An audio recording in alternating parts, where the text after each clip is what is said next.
upon a time barely noticed outside the state of Florida. But those battles in the 80s and the 90s put both programs on the national map, made both of them champions, and we are lucky to have another showdown between these two today.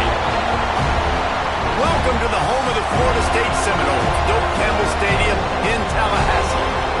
As we'll see, the number 13 team in the country, the Miami Hurricanes, cheer the Florida State Seminoles. For EA Sports College Football, Reese Davis with you alongside David Pollack and Jesse Palmer. And guys, can't wait to get this one started.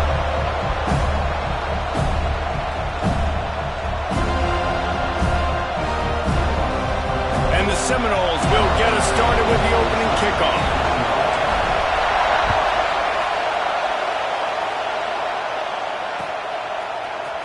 And he's going to bring this one out. He's brought down at the 16. Would have been much.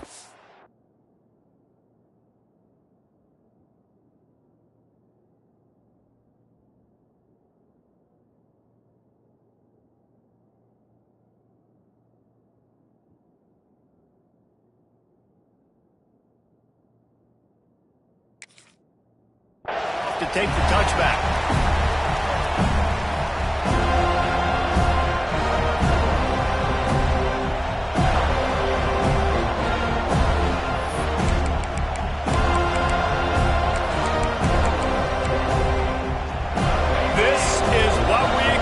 This crowd ready to make its presence known. Looking downfield on first down. Got his man. Crosses the 30. He's moving the chains out to the 34. The offense lining up for a first down play.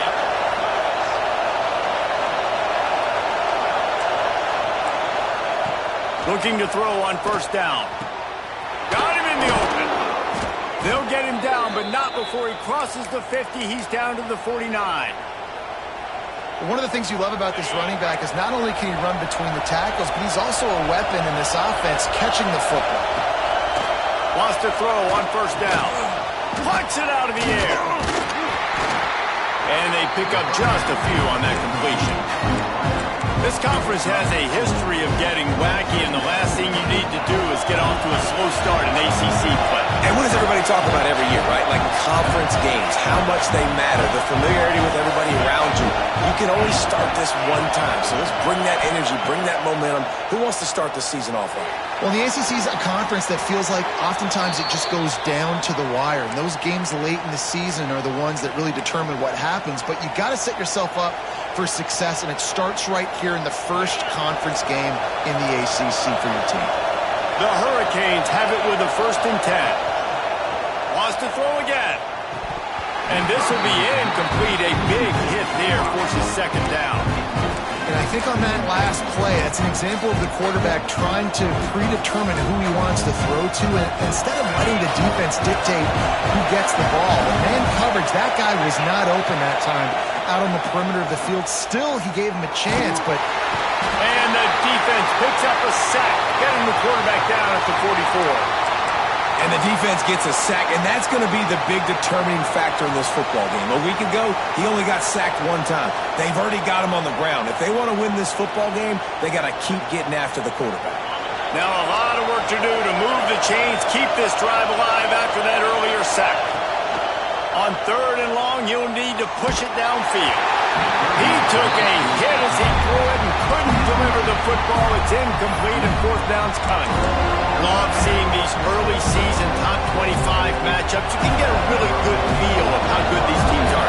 And the intensity is going to be big too, Davey, because the players, you know, on these teams, they've been thinking about this game for a long time. They knew they'd have a national stage, and they got a chance to prove just how good they are. Oh, man, make that statement. Make that early statement. We always look at the end of the season, and what does the committee say?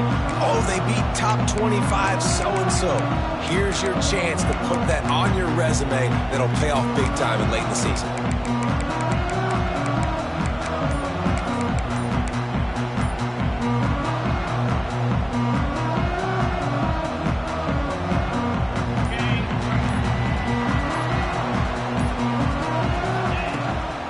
Out of the gun, they'll run it inside. And he never had a chance, just stopped cold as soon as he got it. I love when defensive backs come up and they are physical and they stick their face in the fan and they aren't scared. Talking to the defensive coordinator coming into this game, he knew his DBs had to tackle well. They had to get those running backs on the ground. Great start on this first drive. There he goes. At the 30. He's at the and he slipped through the crowd and Hill has it. Touchdown, Florida State.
Man, you've seen the evolution of the option, and you've seen the evolution of the scrambling quarterbacks that can run and be so dynamic and just so much to defend. The quarterback says, forget that. You defend everything, I'll take it myself. And the extra point is good, and it's 7-0.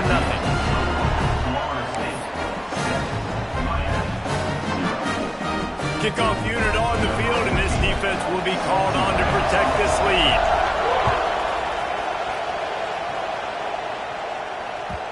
And as the ball makes its way into the end zone, it'll be a touchback. They'll bring it out to the 25.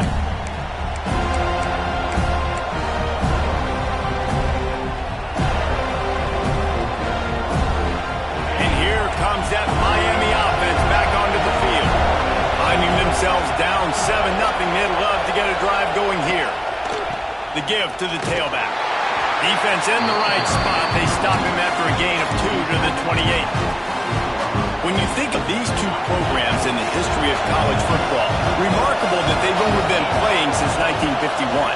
It's crazy because there's so many games you can pull out of your brain, Reese, and I'm sure because you were born then when this rivalry started, that so many games that were so important that had such big implications, Jesse. Yeah, it seems like over the course of 3 decades, right? The 80s, the 90s, the 2000s, every time these two teams played, Miami and Florida State, we were talking about how it would impact the national championship picture. This really has been one of the better rivalries in the sport, even though it's really not that old. And maybe